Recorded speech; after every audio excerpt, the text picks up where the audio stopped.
Hello guys, in this video we will discuss about future perfect continuous tense।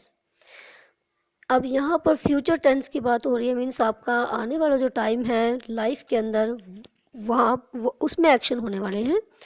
Perfect means होता है complete, क्योंकि to हमारे tenses का mixture है, perfect का और कॉन्टीन्यूस का।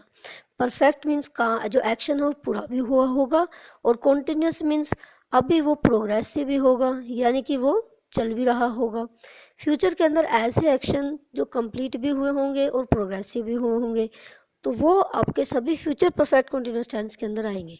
जैसे वो सुबह से पढ़ रहा होगा, अब सुबह से पढ़ रहा होगा, कुछ पढ़ा होगा, कुछ अभी थोड़ा पेंडिंग होगा, मतलब 10 क्वेश्चन में से 2 क्वेश्चन याद हो चुके होंगे उसको मे बी, और आपके जो है कुछ 4 8 6 क्वेश्चन रहते भी होंगे।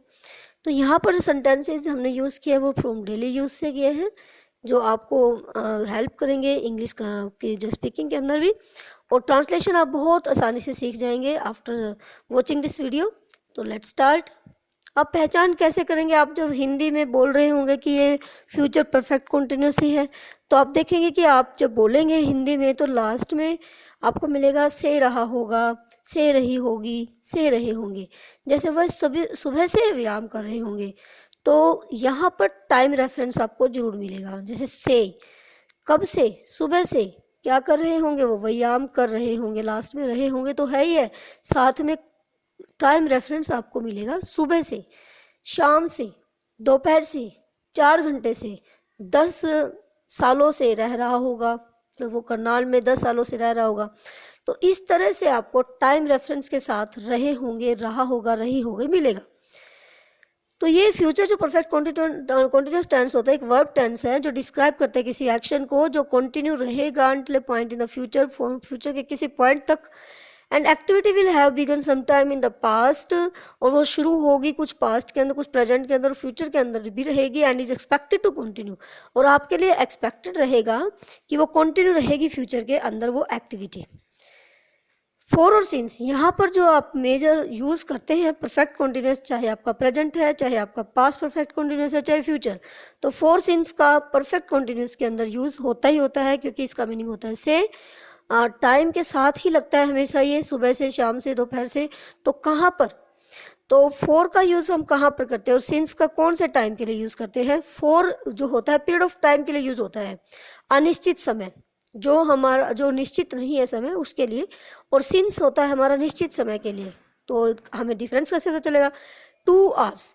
अब हमें क्या पता 24 घंटे में से कौन से 2 घंटे की बात हो रही है? हम कह दें कि वो 2 घंटे से पढ़ाई कर रहा होगा, तो कौन से 2 घंटे से पढ़ाई कर रहा होगा?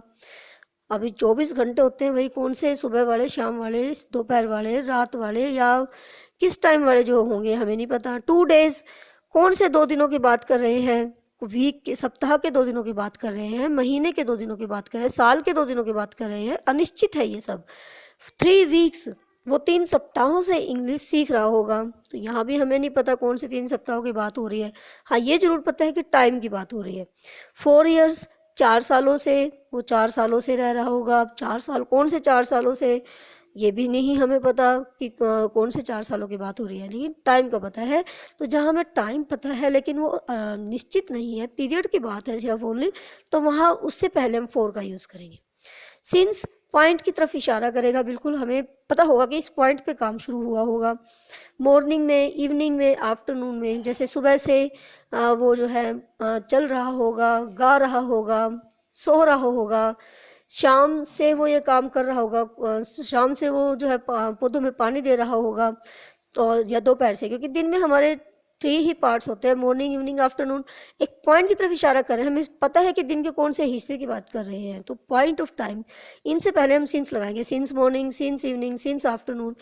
15 जुलाई ये भी आपका जो है पॉइंट ऑफ टाइम है, कि हमें पता है कि मंथ का कौन सा पर्टिकुलर डे से उसने एक्शन शुरू किया है, एक्टिविटी कब से शुरू हुई है, 15 जुलाई से। वो 15 जुलाई से इंग्लिश सीख रहा होगा, तो हमें पता है कि कब से सीख रहा होगा वो। आज 28 जुलाई या 29 जुलाई, अगर कोई भी ऐसी डेट अगर हो रही होगी, तो हमें पता है कि उसने 10 दिन पहले, 12 दिन पहले, 15 दिन पहले कभी काम ये शुरू किया होगा। 2 PM, दोपहर 2 PM से काम किया होगा, वो 2 बजे से जो है उसने अपना लिखना शुरू किया होगा। तो लिखना हमें पता है कि वो यानी कि दोपहर बाद लिखना शुरू किया होगा उसने। तो ये हमें बिल्कुल एक पॉइंट की तरफ ले जाते हैं, पॉइंट की तरफ इशारा करते हैं। तो वहाँ उनसे पहले सीन्स, जैसे सीन्स 15 जुलाई सीन्स 2 PM। कुछ एग्जाम्पल के साथ इसको समझ लेते हैं हम, क्योंकि हमें पता है कि हमारे 3 तरह के जो है सेंटेंसेस को हम हिंदी में बोलते हैं। तो सिंपली बोल देते हैं जैसे वो मोहन सुबह से व्यायाम कर रहा होगा। एक नेगेटिव तरह से बोलते हैं हम नोट लगाकर, वह सुबह से व्यायाम नहीं कर रहा होगा। तीसरा हमारा होता है क्या लगाकर, क्या मोहन सुबह से व्यायाम कर रहा होगा। तो 3 तरह से बोलते हैं, 3 तरह से इंग्लिश बनेगी। तो जो सिंपल होता है हमारा, जिसमें पॉजिटिव सेंटेंसेस बोलते हैं, वो होता है अफर्मेटिव। बनाते कैसे इसको, सबसे पहले हम सब्जेक्ट लगाते हैं, फिर विल सेल में से कोई एक चीज़, हैव बीन के साथ फर्स्ट फॉर्म के साथ ING, सिंस फॉर के बाद टाइम। अब आपने ये जरूर ध्यान रखना है कि हैव बीन हमेशा फर्स्ट फॉर्म के साथ जो ING है उसके साथ ही लगा मिलेगा हमेशा आपको, चाहे नेगेटिव है, चाहे इंटरोगेटिव है, चाहे आपका जो है अफर्मेटिव है। ये देखना, जैसे हैव बीन टेकिंग है, यहाँ पर हैव बीन वर्ब हमारी टेक है, उसके साथ ING, यानी कि ये हमें जुड़ा होगा ये हमेशा। इनको सेपरेट नहीं करना आपने, चाहे जब मर्जी इंग्लिश बना रहे हो, एक माइंड में रख लो ये पॉइंट कि हैव बीन हमने ING वाली जो वर्ब है हमारी, जिसको fourth form of the verb भी कहते हैं, उसके साथ ही लगा रहेगा ये। बस जो चेंजेज आएंगे वो आगे ही आएंगे। मोहन सुबह से व्यायाम कर रहा होगा, तो यहाँ सब्जेक्ट कौन है, सब्जेक्ट है यहाँ पर मोहन। तो आप देखेंगे सब्जेक्ट लगाएंगे सबसे पहले आप, अकॉर्डिंग टू रूल मोहन लगा दिया। अब विल सेल में से कोई एक चीज़, थर्ड पर्सन के लिए हम विल का यूज़ करते हैं। उसके बाद मैंने कहा हैव बीन और फर्स्ट फॉर्म के साथ ING, ये तो कनेक्टेड है ही है, तो हमने हैव ही लगाना, चाहे आपका पर्सन कोई भी आपका है, सिंगुलर है, प्लूरल, जो मर्जी है, हैव बीन ही लगाना, आपने हैज नहीं यूज़ करना यहाँ पर, हैव बीन। अब टेक यहाँ पर जो है वर्ब है, ING के साथ करना जो होता है, व्यायाम करना खासकर, तो टेकिंग लगाते हैं हम यहाँ पर।